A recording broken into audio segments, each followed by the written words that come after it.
Une bonne journée, mes frères et sœurs. Que le Seigneur vous conduise et vous fortifie dans cette journée.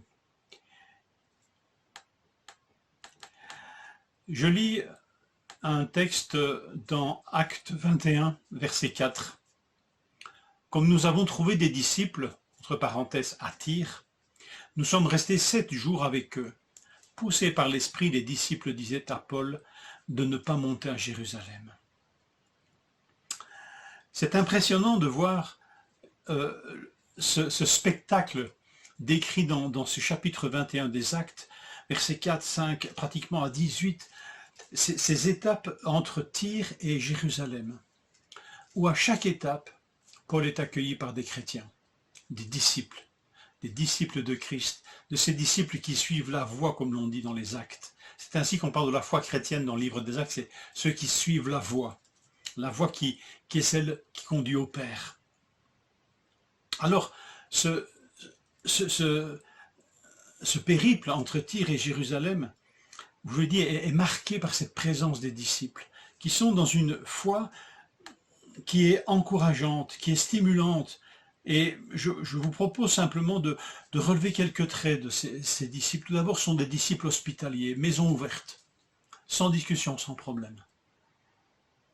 Ensuite, ce sont des disciples sensibles aux besoins des frères, bien sûr, l'hospitalité le démontre, mais aussi sensibles aux directives du Saint-Esprit, capables de discerner ses injonctions, ce qu'il est en train de dire. Et plusieurs fois, Paul est prévenu dans ce périple, dans ces différentes étapes, il est prévenu que de gros problèmes l'attendent à Jérusalem. Alors, ces disciples sont sensibles au sort de Paul, puisqu'ils le dissuadent de continuer son chemin. Ils se trompent peut-être, ou ils interprètent un peu mal, mais peu importe. Seigneur, je crois que le Seigneur ne va pas les punir d'avoir cette sensibilité pour veiller sur le sort, sur la vie d'un frère. Ce sont des disciples disponibles pour prier avec Paul le long du rivage, avec la famille, incroyable, pour l'accompagner un bout de chemin, ou pour l'accompagner jusqu'à la destination finale, comme le feront les disciples de Césarée, qui vont accompagner Paul jusqu'à Jérusalem pour le recommander à un autre qui s'appelle, je ne sais pas si vous avez relevé son nom, Mnason.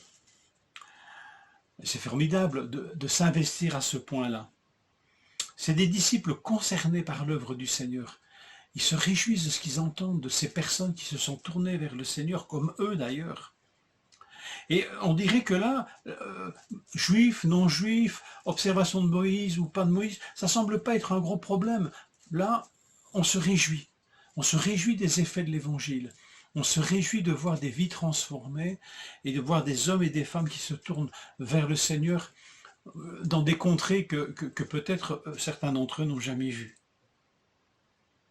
Et puis des responsables, Jacques et les anciens, qui sont eux-mêmes des disciples, puisque Jacques pratique lui aussi l'hospitalité, puisqu'il reçoit l'équipe missionnaire et les anciens chez lui.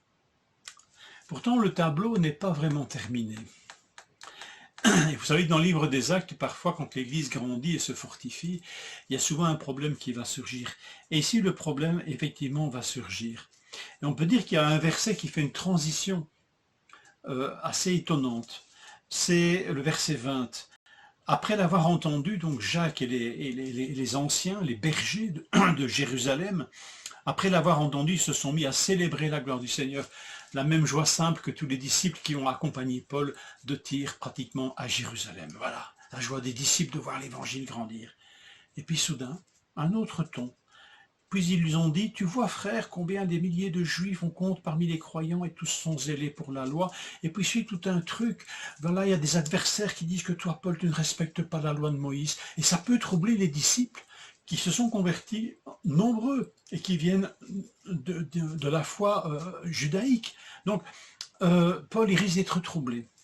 Et voilà soudainement cette joie simple qui était celle de Jacques et des responsables de Jérusalem, qui devient pas du tout une joie, mais qui devient une grosse préoccupation. On est là attentif aux critiques des adversaires et de l'effet que ça pourrait avoir sur les disciples. On est animé par la peur, par la crainte, et pas par la joie de voir l'évangile, cette puissance de Dieu pour le salut de quiconque croit, qui fait son œuvre, on n'est plus animé par cela, mais par la crainte. Alors, la question demeure, est-ce que, et finalement, sans le vouloir, leur conseil à Paul va aboutir à son arrestation. On ne prend jamais de bonnes décisions quand on agit par la crainte. Même si c'est, entre guillemets, une sainte crainte, on a peur pour la foi des disciples qui pourraient être troublés. Mais on n'a pas écouté la voix des adversaires et à mettre notre, comment on peut dire, à orienter la vie de l'Église sur cette crainte des bruits qui courent. La joie de l'Évangile, la joie de voir des hommes et des femmes se tourner vers le Seigneur, découvrir la vie abondante par la foi en Jésus-Christ, voilà qui devrait motiver nos actions. Toute autre source que celle-là semble être une source corrompue, qui peut amener des fruits bien amers. Mes frères, mes sœurs, réjouissons-nous. Soyons attentifs à l'œuvre de l'Évangile dans ce monde.